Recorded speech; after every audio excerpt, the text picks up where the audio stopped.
কে কোন দিক দিয়ে? আমার হাজবেন্ড খুব করে চাইতো আমার সাথে সংসার করার জন্য। ওর মা করতে দেয় নাই।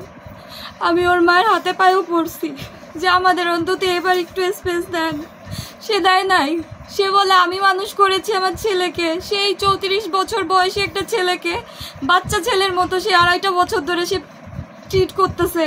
তার ঘুম থেকে ওঠা থেকে শুরু করে রাত্রে ঘুমোতে যাওয়া অবধি। সে তো পুলিশে ছিল, তারপরে ডিফেন্সে র্যাবে আসছে। যতটুকু টাইম বাসায় থাকতো তাকে আমার সাথে থাকতে দিত না আমার শাশুড়ি। একই ফ্ল্যাটের মধ্যে 2টা রুমে থাকতাম, আমি একটা রুমে, আমার শাশুড়ি একটা রুমে। আমার হাজবেন্ড যদি কখনো আমার রুমে আসতো, আমার শাশুড়ি তার রুম থেকে আমার হাজবেন্ডকে ফোন দিয়ে তার কাছে নিয়ে যেত।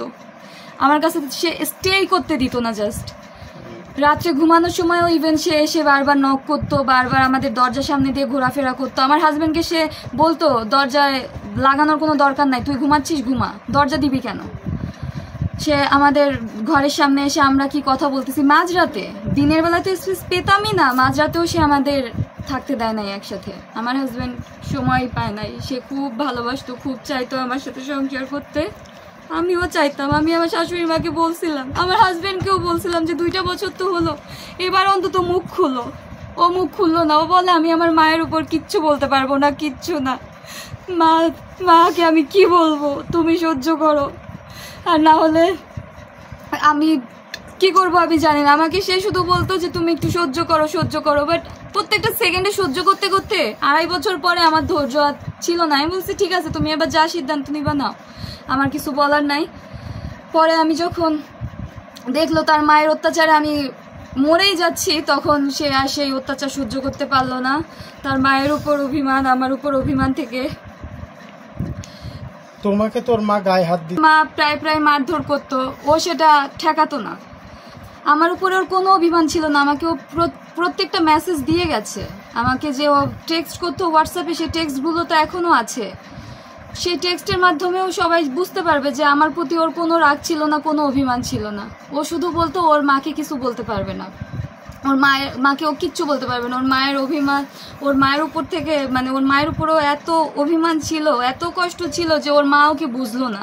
ও বারবার বলতো যে আমার মা কি বুঝে না যে তার ছেলে কিসে সুখী হবে, ছেলের বউ যদি সুখী না থাকে তাহলে ছেলে কিভাবে সুখী থাকবে। তার মা নাকি বুঝতোই না। সে অনেক বোঝানোর ট্রাই করছে, বাট তার মা বুঝতো না। এক পর্যায়ে তার মা যখন আমাকে ডিভোর্সের জন্য, তার মা লোভী ছিল, সে বলতো যে যৌতুকের জন্য যে গহনা টাকা বাড়ি গাড়ি দিবে তার ছেলেকে, সেরকম মেয়ের সাথে সে তার ছেলেকে বিয়ে দিতে চায়। তো আমার হাজবেন্ড যেহেতু আমাকে প্রচুর ভালোবাসতো, সে আমাকে পছন্দ করে নিজে বিয়ে করছে, তো আমার হাজবেন্ড চাইতো না আমাকে ডিভোর্স দিতে। আর আমি তো নির্দোষ। আমি যদি দোষী হইতাম তাহলে তো আমার হাজবেন্ড আমাকে ঠিকই ডিভোর্স দিয়ে দিত, সে তো মারা যেত না। কারণ ডিভোর্স তো বর্তমানে অ্যাভেলেবেল, আর এটা খুব প্রচলিত যে বউয়ের সমস্যা, ঠিক আছে ডিভোর্স দিয়ে দিই।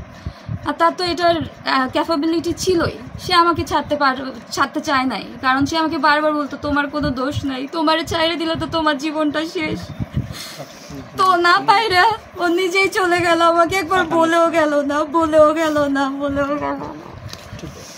তাকে প্রচন্ড মানসিক যন্ত্রণা দিত আমাকে। সে আমাকে ফোনে মেসেজ দিয়েছিল, মানে 2.5 বছর ধরে তো যেহেতু চলতেছে, সে আমাকে মাঝে মধ্যে টেক্সট করতো যে দেখছো তো আমার মায়ের কি অত্যাচার তোমার উপর বেড়ে যাচ্ছে, বা তোমাকে আমি প্যাম্পার করতে পারতেছি না আমার মায়ের কারণে, আমার মা এরকম করতেছে, আমি তো বুঝতেছি, কিন্তু আমি আমার মাকে কিছু বলতে পারবো না, কারণ আমার মা আমাকে সেই রাইটটা দেয় নাই। মানে তার মাকে যে সে কিছু বলবে সেই রাইটটাও তার মা তাকে দেয় নাই। আর সে ছিল প্রচণ্ড মাতৃভক্ত ছেলে, মানে আমার হাজব্যান্ডের মতো মাতৃভক্ত বা ভক্তি আমি এই পৃথিবীর কাউকে দেখি না, ইভেন কেউ দেখে নাই, কেউ না।